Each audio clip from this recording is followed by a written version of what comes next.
Assalamualaikum warahmatullahi wabarakatuh. Halo teman-teman, gimana nih kabarnya? Wah, semoga sehat selalu ya. Tak kenal maka tak sayang. Boleh dong saya memperkenalkan diri terlebih dahulu. Perkenalkan, nama saya Siti Nurhalimah Rifina Putri dengan NIM 1503621002 dari Fakultas Teknik Pendidikan Teknik Bangunan Universitas Negeri Jakarta. Oke, selanjutnya pembelajaran kali ini kita akan membahas apa sih?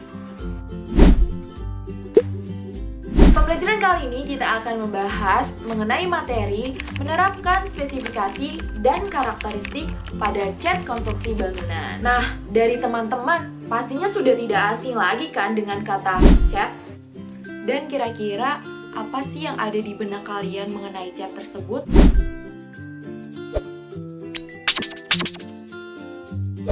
Ya, betul, warna. Warna pada cat itu sangat berperan penting. Nah, selain dari warna, kira-kira hal apa sih yang hubungannya dengan cat? Ya, betul, warna merupakan bagian terpenting dari cat. Namun, selain dari warna, kira-kira apa saja sih yang terdapat pada cat? What? Nah, pastinya dari teman-teman semua sudah penasaran kan dengan materi spesifikasi dan karakteristik cat pada konstruksi bangunan? Yuk, langsung aja kita mulai pembelajaran pada kali ini. Cat merupakan cairan untuk melapisi bahan bangunan dengan tujuan untuk memperindah, memperkuat, dan juga melindungi bahan dari korosi dan juga kerusakan.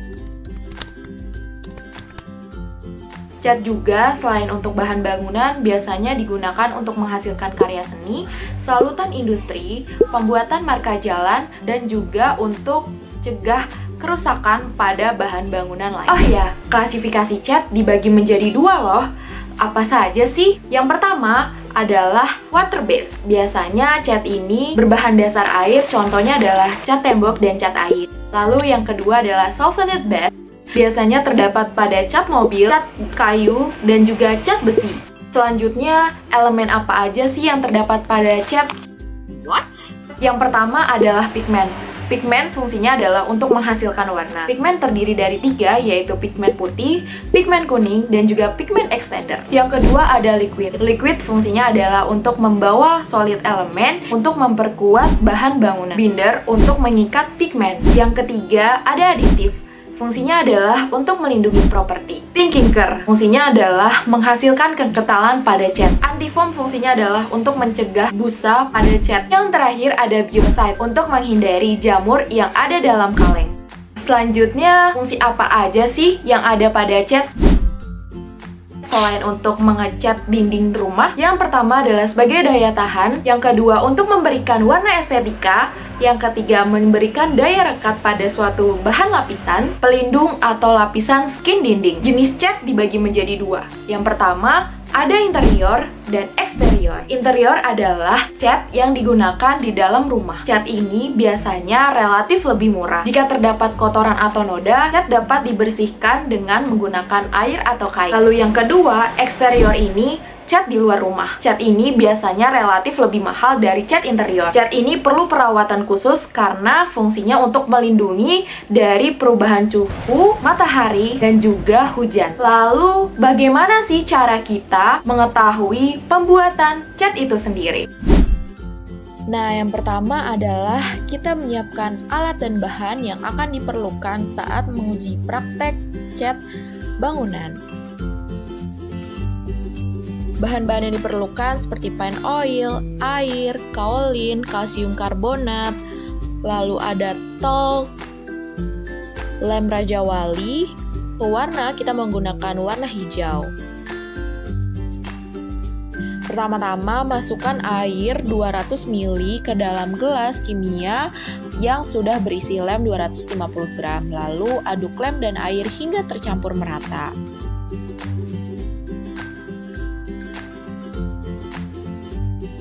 Nah, selanjutnya adalah pindahkan lem ke dalam wadah yang lebih besar daripada wadah sebelumnya. Selanjutnya adalah masukkan talc kurang lebih 250 gram ke wadah yang tadi.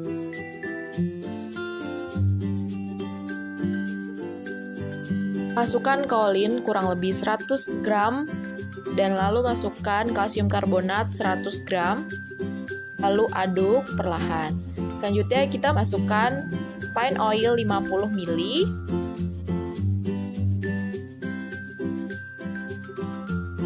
Aduk menggunakan mixer sampai semua bahan tercampur merata. Dan tambahkan pewarna, kita menggunakan warna hijau ke dalam wadah yang berisikan cat yang telah diaduk dengan mixer. Selanjutnya aduk kembali dengan mixer sampai warna tersebut tercampur merata. Hasil warna yang sudah dibuat akan dimasukkan ke dalam wadah botol dan akan dikemas lebih rapih.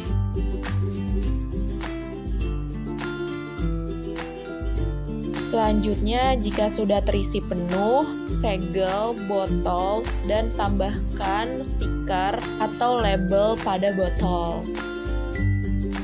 Dan selanjutnya, cat siap untuk dipakai.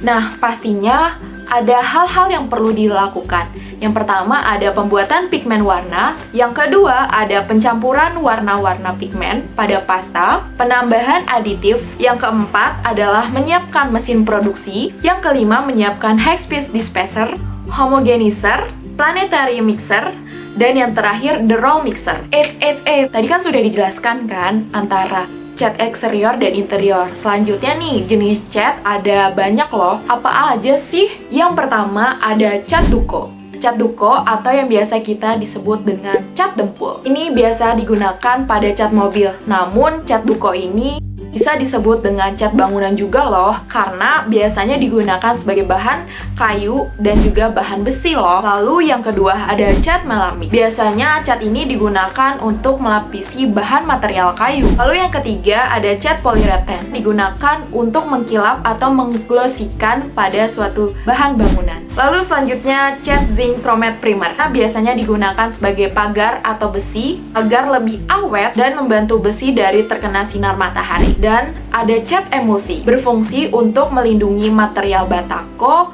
beton, dan juga plesteran. Cat termoplastik. Biasanya cat termoplastik ini digunakan pada jalan raya, terutama pada marka-marka di jalan loh. Dan yang terakhir ada cat well sealer, di mana sebagai bahan pelapis dari bahan cat yang utama. Tapi cat itu berbahaya nggak sih bagi lingkungan? Pastinya segala sesuatu yang berbahan dasar kimia juga berbahaya loh bagi lingkungan. Tapi bisa memaksimalkan atau mengurangi cat dalam penggunaannya loh. Karena pada setiap 10 liter cat saja dihasilkan kurang lebih 100 kg sampah yang tentu sangat memberatkan lingkungan. Sampah-sampah tersebut berasal dari sisa-sisa bahan kimia yang telah terpakai sebagai bahan dasar pembuatan cat itu. Maka dari itu, teman-teman jangan lupa ya, tetap menjaga lingkungan. Oh ya, kira-kira apa sih yang terjadi jika cat bangunan terkena air hujan? Terkena air hujan akan mudah berjamur. Suhu yang lembab akan mengalami kelembapan juga. Air hujan juga memiliki asam yang tinggi, sehingga cat sangat mudah menjadi rusak. Nah, tadi kan kita sudah melewati beberapa pembelajaran mengenai menerapkan spesifikasi dan karakteristik cat pada konstruksi bangunan, seperti pengertian cat, jenis-jenis cat, macam-macam cat, tujuan cat, dan juga cara pembuatan cat.